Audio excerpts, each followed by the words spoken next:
ભાવનગરના વલ્લભીપુરમાં પણ નદીમાં ઇકો ફસાઈ ગયો હોવાની ઘટનાને ઇકો તણાઈ પણ ગયો છે, જેમાં નસીતપુર ગામે કેરી નદીમાં ઇકો સાથે 2 વ્યક્તિઓ પણ તણાઈ ગયા છે। 2 કલાકની ભારે જહેમત બાદ બંને યુવકોનું સફળતાપૂર્વક રેસ્ક્યુ કરવામાં આવ્યું છે। ભારે વરસાદને કારણે નદીમાં પાણીની સતત આવક થઈ રહી છે અને નદીના કોઝવે પર પાણી ભરાતાની સાથે રસ્તો પણ બંધ થયો હતો। ત્યારે રસ્તો બંધ થયા છતાં પણ આ જે ગાડી છે તે લઈને પસાર થતા વ્યક્તિઓ છે તે તેમાં તણાઈ ચૂક્યા હતા। 2 વ્યક્તિઓ કુલ તણાયા હતા, જેમનું સફળતાપૂર્વક રેસ્ક્યુ ભારે જહેમત બાદ કરવામાં આવ્યું છે।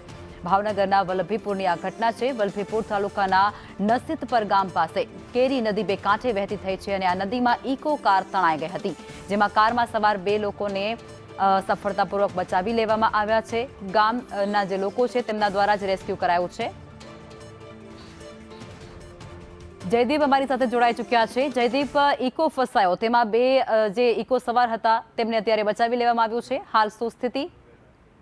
જી, વલ્લભીપુર તાલુકાના નસીરપર ગામે કેરી નદીમાં ઇકો કાર તણાઈ હતી, જેમાં 2 લોકો સવાર હતા, જેને ગામ લોકો દ્વારા શું કામગીરી હાથ ધરવામાં આવી હતી।